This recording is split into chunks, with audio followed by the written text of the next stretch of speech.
el Dios que cambia los tiempos.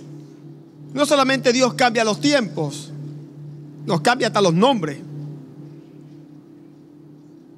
Pedro se llamaba Simón y Dios le dijo: no te llamarás más Simón, se va a llamar Pedro. Le cambió el nombre. ¿Sabes que Dios te puede cambiar el nombre? El nombre de fracasado por nombre de exitoso. El nombre de no sirve porque por el nombre de instrumento valioso en las manos de Dios. Porque Dios no solamente cambia edades, cambia tiempo, cambia corazones, Dios también cambia nombre. Dios puede cambiar el nombre de tu crisis, gloria a Dios, y Dios puede decirle a ese nombre: ahora te llamarás Días de Gloria para este país. Oh, gracias Jesús. Dios ve a un rey en el Antiguo Testamento, Ciro, un hombre que no tenía el conocimiento de Dios, un hombre que tal vez no pertenecía al pueblo judío de Israel, y Dios le dice: tú eres mi siervo, yo te he puesto nombre nuevo. O sea, Dios le cambió el nombre. Dios lo vio con otro nombre. La gente lo veía como impío, el pueblo de Israel. El pueblo de Israel lo veía como una persona que estaba haciendo algo separado absolutamente de Dios. Y Dios le dice: tú eres mi siervo. Y Dios le dice: yo te he puesto un nombre diferente y tú eres instrumento en mis manos. Es interesante que la gente puede estar viendo crisis, pero Dios puede estar diciendo: vienen días de gloria. Es interesante que la gente puede estar descalificándose y Dios calificándote para algo que Dios quiere que tú hagas. Es interesante que tu familia te puede decir fracasado, pero Dios te está mirando como un varón excelente y exitoso. Dios tiene el poder de cambiar los tiempos y Dios tiene el poder también de cambiarle el nombre a tu situación. Y tienes que creerlo, preciosa iglesia. Segunda de Corintios capítulo 5. Acompáñame a leer lo que el apóstol Pablo, este hombre de Dios, vio y escribió por inspiración del Espíritu Santo. El apóstol Pablo escribe un verso muy conocido por algunos cristianos: de modo que si alguno está en Cristo. ¿Cuántos están en Cristo en esta noche? De modo que si alguno está en Cristo, nueva criatura es. Las cosas viejas pasaron y he aquí todas son hechas nuevas.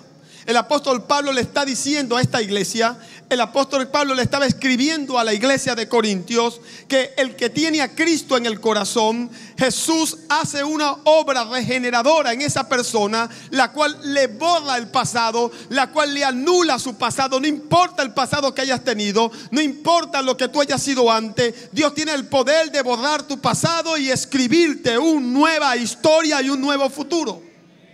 Dice: las cosas viejas pasaron y aquí todas son hechas nuevas. Pablo estaba hablando del poder que tiene Dios para cambiar tu historia pasada y darte un nuevo futuro. ¿Sabe? En la Biblia había un tiempo, mucho tiempo antes de Pablo, mucho tiempo antes de Jesús en la tierra, había un joven en la Biblia. En el libro de Daniel narra y habla de este joven llamado Daniel. Este joven viene y está delante de un rey, que era un rey que había subyugado a su país. Era un rey de una potencia extranjera que había conquistado su nación. Y ellos habían sido llevados y obligados a servir a este rey. Este rey no tenía temor de Dios, llamado Nabucodonosor. Este rey no amaba a Dios. Este rey no temía a Dios. Este rey adoraba a imágenes. Así que este rey tiene un sueño donde vio, usted sabe, si lo ha leído en la Biblia, una estatua y bueno, una cantidad de cosas. Y el hombre se levanta inquieto y pide intérprete para este sueño y nadie podía. Aparece Daniel y Dios le muestra la interpretación y el sueño que tuvo este rey. Y en el capítulo 2 es interesante lo que Daniel, cuando Dios le muestra la revelación de este sueño y lo que Dios va a hacer en el futuro.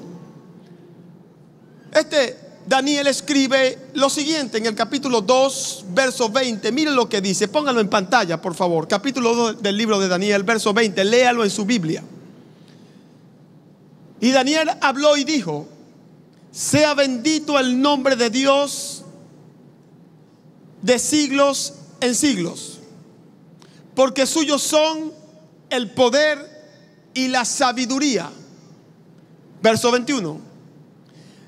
Dice Daniel: Dios muda o cambia los tiempos y las edades. Oiga, y no solamente Dios tiene el poder de cambiar los tiempos, y está hablando de la historia pasada, porque la palabra tiempo allí traduce el pasado o la historia pasada, y la palabra edades traduce a época. Está hablando Daniel, después de que tuvo esta revelación, entendió que Dios tenía el poder de cambiar la historia de una familia, de cambiar el pasado de una persona, de cambiar el pasado de un país y darle un nuevo futuro, darle un cambio de época. Y no solamente Dios tiene ese poder de borrar un pasado y dejar un pasado atrás para un nuevo futuro, un cambio de época. Dice que Dios también puede quitar reyes y puede poner reyes. Que Dios da la sabiduría a los sabios y la ciencia. Está hablando, gloria a Dios, del absoluto poder de Dios a favor de una nación, a favor de un cristiano, a favor de una mujer, a favor de un hombre que le cree. ¿Cuántos pueden decir amén? Jesús aparece en el escenario del mundo con unas palabras. Él comienza su ministerio diciendo estas palabras que coinciden con lo que vio Daniel, que es la misma revelación que el apóstol Pablo le escribe a la iglesia de los Corintios. Jesús comienza su ministerio diciendo: el tiempo se ha cumplido, el reino de Dios se ha acercado. Ya no es que el hombre está detrás de Dios. Dios ha descendido a habitar con el hombre. Dios se ha acercado a nosotros. Está hablando de que una época acaba de terminar, el tiempo se cumplió y comienza una nueva historia. O sea, Dios ya determinó con Jesús en la tierra que el pasado iba a quedar en el pasado. En el que abrace a Jesús y crea su palabra, va a tener una nueva historia, un nuevo cambio de época. Jesús vino hablando de un cambio de época. Jesús vino hablando de un cambio de tiempo y diciendo: el tiempo se ha cumplido. Un tiempo pasado quedó ya. Ya el pasado no va a seguir persiguiéndote. Ya el pasado no va a seguir maltratándote. Ya el pasado no va a seguir etiquetándote. Va a llegar un momento en que los venezolanos podremos mostrar nuestro pasaporte en cualquier aeropuerto del mundo con orgullo, porque no nos perseguirá más el pasado. El tiempo se ha cumplido. Dios tiene tiempos, edades y sazones. Jesús le reclamó a los fariseos y religiosos del tiempo diciéndole: ustedes son buenos para interpretar el clima. Si ven una nube negra, dicen: viene una lluvia. Son buenos para hacer eso, pero qué malos son para ver y entender las señales de los tiempos de Dios, los cambios de épocas de Dios. Cuando Dios dice: basta ya de tu pasado, basta ya de tus etiquetas, basta ya de que te llamen fracasado, basta ya de que te llamen país de tercer mundo, basta ya de que te llamen que tú no sirves para nada. Yo te pongo nombre nuevo. Dios muda los tiempos y Dios muda las edades. El que está en Cristo, nueva criatura es. Las cosas viejas pasaron, todas son hechas nuevas. Dios tiene el poder no solamente de transformar corazones, Dios tiene el poder de transformar países, Dios tiene el poder de transformar familias, Dios tiene el poder de transformar, gloria a Dios, tus hijos. Porque Él cambia los tiempos y Él cambia las edades.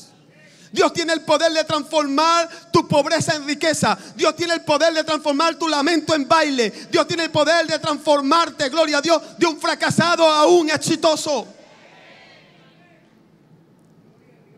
Y es lo que vio Daniel y entendió cuando interpretó el sueño de este rey. Es lo que vio Pablo cuando escribió por inspiración del Espíritu Santo acerca de que somos en Cristo nueva criatura, que el pasado queda atrás y Dios escribe una nueva historia contigo. El pueblo de Israel, cuando Jesús empezó a anunciar esto, no lo comprendió, porque ellos esperaban a un Mesías, a un rey. Pero ellos esperaban a un rey que viniera para que los sacara a ellos del gobierno del imperio romano.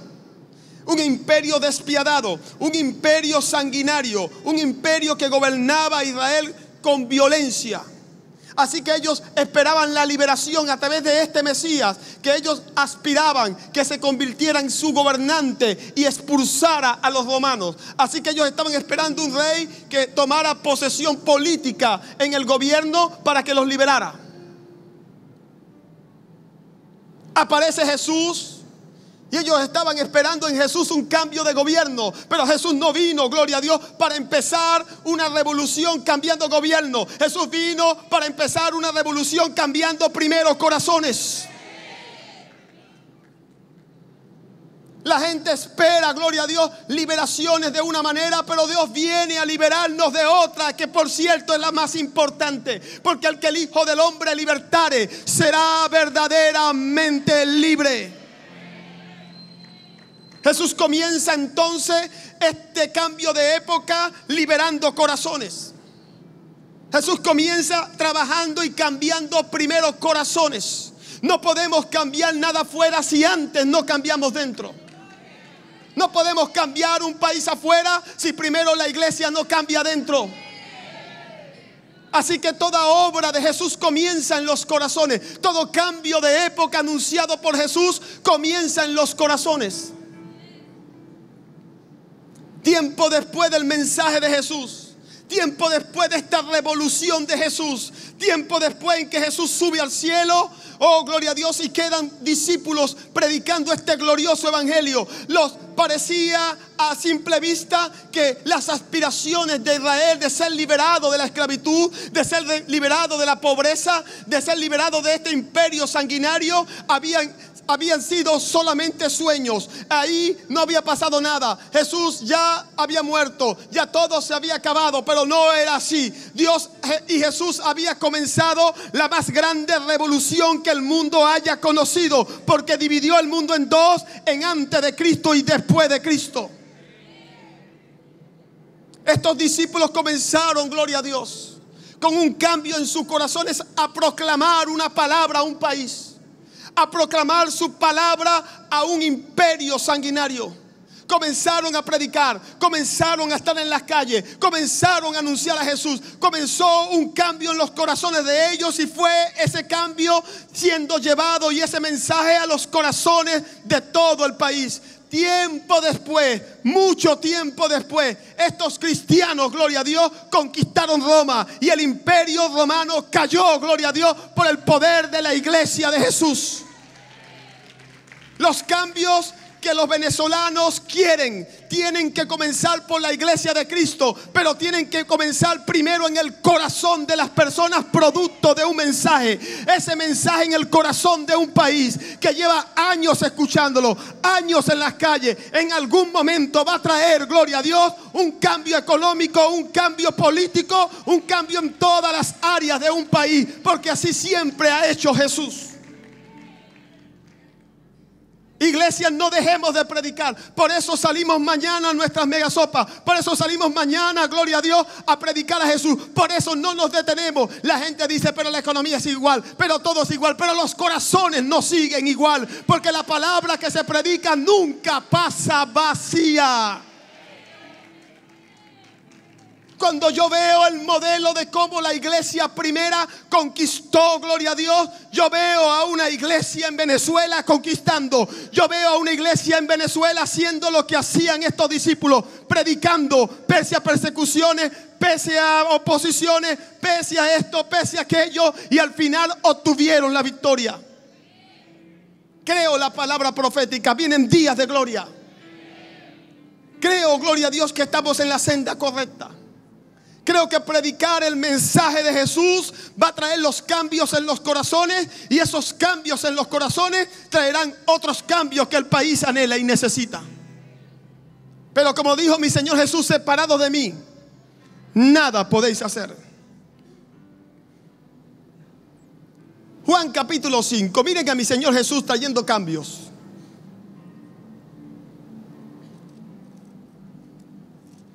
Juan capítulo 5. Y hoy me acordé de un mensaje de mi padre que me impactó mucho y nunca lo he podido olvidar. En este mismo verso.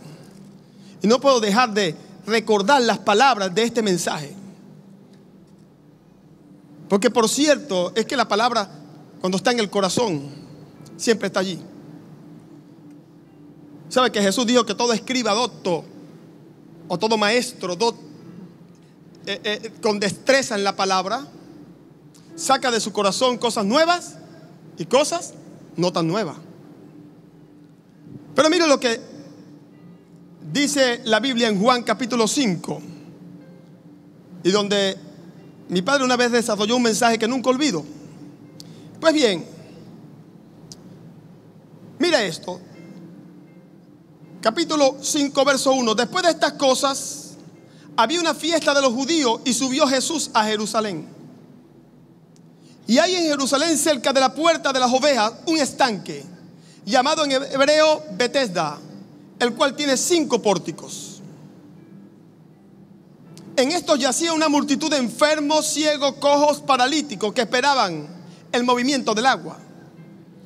Le explico, iglesia, como lo explicó nuestro padre hace algún tiempo.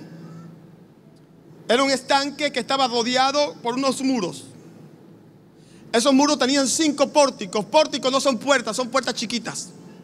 Puertas estrechas, puertas pequeñas.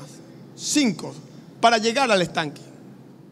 Así que fuera de estos pórticos había una multitud, porque de tiempo en tiempo descendía un ángel y revolvía el agua. Eso es lo que dice el verso 4, porque un ángel descendía de tiempo en tiempo al estanque y agitaba el agua, y el primero que descendía al estanque después del movimiento del agua quedaba sano de cualquier enfermedad que tuviese. Imagínese usted la cantidad de gente enferma afuera. Imagínese que eso pasara en Venezuela. 5 puerticas, ¿cuánta gente tuviera afuera? Miles. Pasaba igual. Y para más colmo, unas puerticas chiquitas para entrar, estrechas, y de tiempo en tiempo.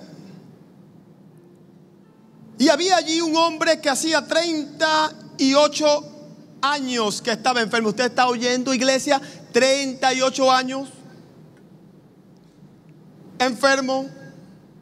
Cuando Jesús lo vio acostado y supo que llevaba ya mucho tiempo así, interesante que mi Señor Jesús se fue hacia allá, se fue hacia ese estanque, se fue a ese lugar, miró la gente, todo ese poco enfermo, esperando el movimiento del agua para ir, y el que entre primero era sano.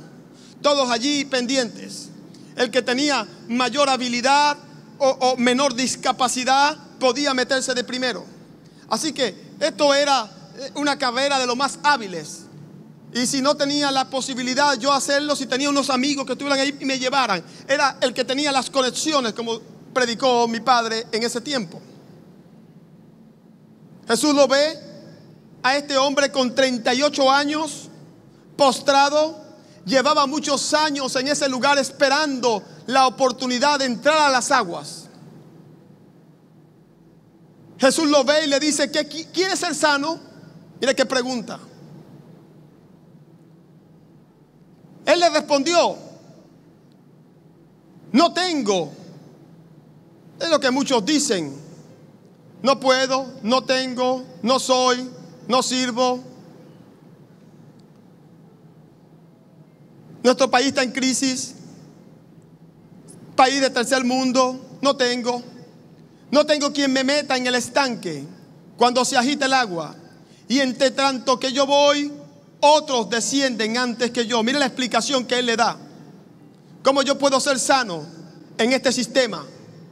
Es un sistema el que había, donde solamente la gente con conexiones, donde solamente los enfermos que tenían amigos y conexiones podían ser sanos. Es un sistema que tenía puertas estrechas, donde no todo el mundo podía entrar. Era un sistema difícil, y él dice: yo no puedo, porque el sistema me es contrario. Yo no puedo ser sano porque no tengo las conexiones, yo no puedo, no tengo la habilidad, el sistema me es estrecho.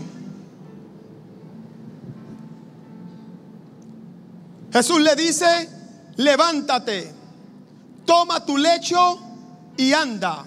Y al instante aquel hombre fue sanado, tomó su lecho y anduvo. Y era día de reposo aquel día. Jesús fue allí a propósito. ¿A qué fue? El ángel defendía de tiempo en tiempo. Jesús fue a cambiar, gloria a Dios, esos tiempos y esas sazones en cómo ocurrían las cosas. Las cosas ocurrían solamente para gente que tenía conexiones, solamente para paralíticos que tenían amigos, solamente había un sistema imperante. Jesús vino a cambiar ese sistema. Jesús le estaba diciendo a ese paralítico: tú no necesitas conexiones, tú no necesitas amigos, tú no necesitas que alguien te carga. Tú lo que necesitas es poner tu fe en mí, y eso te va a traer un nuevo destino. Tu pasado quedará atrás y viene un nuevo tiempo para tu vida.